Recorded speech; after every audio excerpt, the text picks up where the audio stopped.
Rojnik ini ketika suatu hari ia mendengar suara anaknya yang meminta tolong untuk dinyanyikan lagu Nina Bobo tersebut. Kemudian sang ayah menyanyikannya. Nah setelah itu lama gitu, terus akhirnya sang ayah pun ikut meninggal juga.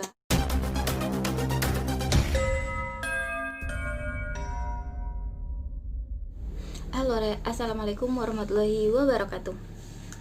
Kali ini aku akan menceritakan asal-usul misteri sebuah lagu.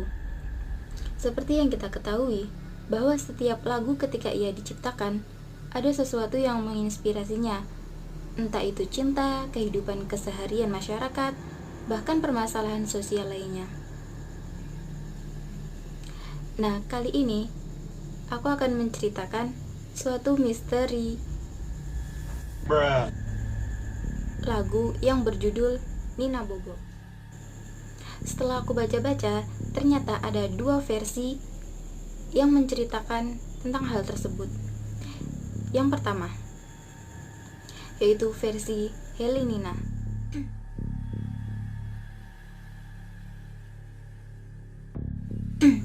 Pada suatu hari di zaman penjajahan Belanda, ada seorang laki-laki dan seorang perempuan yang memiliki anak bernama Helenina.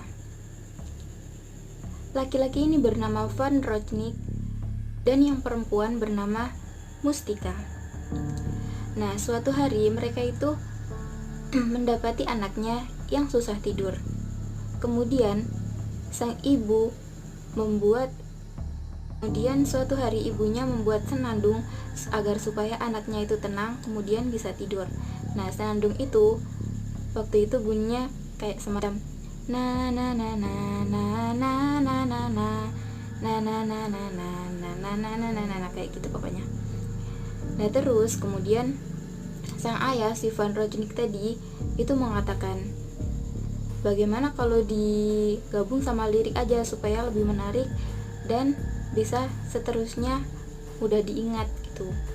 Nah, kemudian akhirnya terjadilah suatu lirik tersebut yang biasanya dinyanyikan oleh orang tua saat mereka menidurkan anaknya.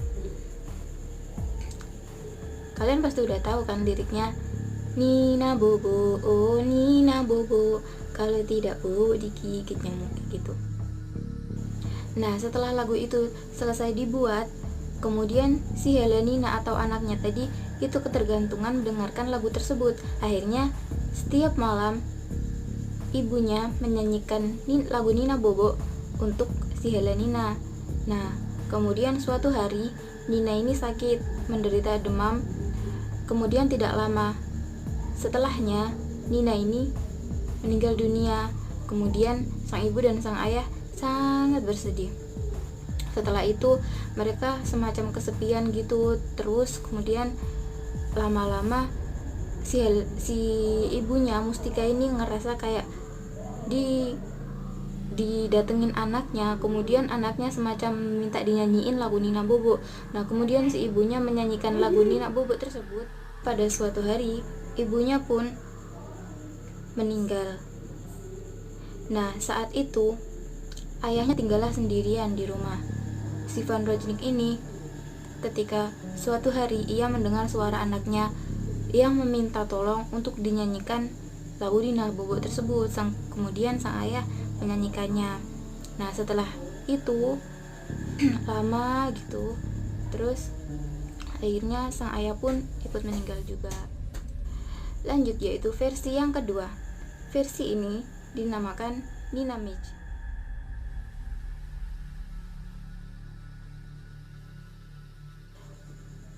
Mengalami kejang-kejang dan juga seperti kesakitan. Nah, saat itu kondisinya saat hujan-hujan deras.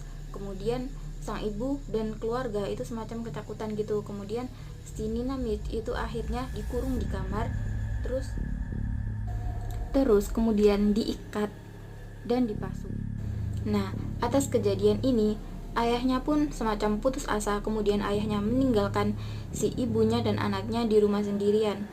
Sang ayah pergi ke luar negeri. Setelah itu tinggallah ayah dan ibunya ini. Setelah itu tinggallah si ibu dan anaknya ini di rumah berdua. Nah, kemudian pada suatu hari, ibunya melihat si Nina ini ternyata diam dan lesu. Akhirnya, ibunya mendatangi si Nina, kemudian bertanya, intinya kamu ini kenapa gitu. Nah, terus si Nina itu bilang, ibu, saya pengen di bangku, saya sudah capek, kayak gitu-gitu kan.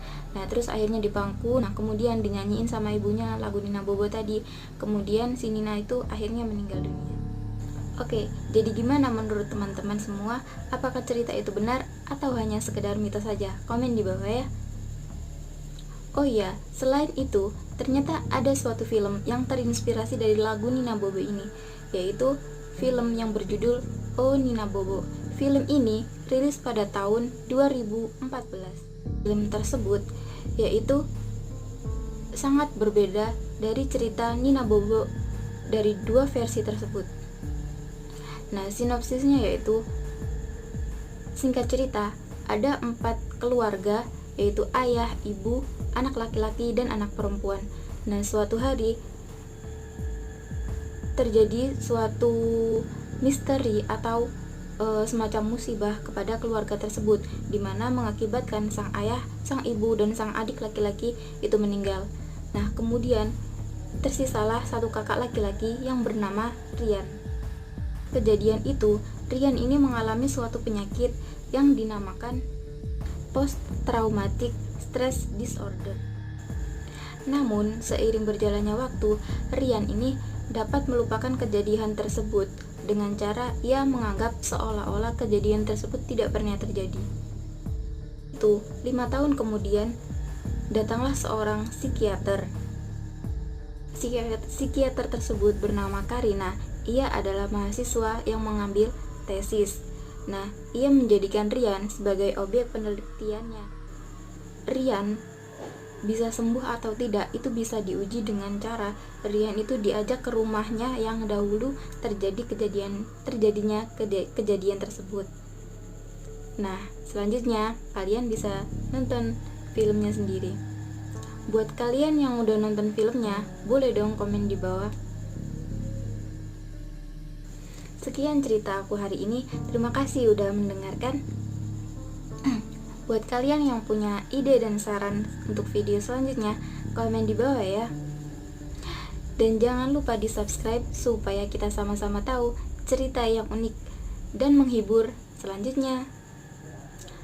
Assalamualaikum warahmatullahi wabarakatuh. Dadah.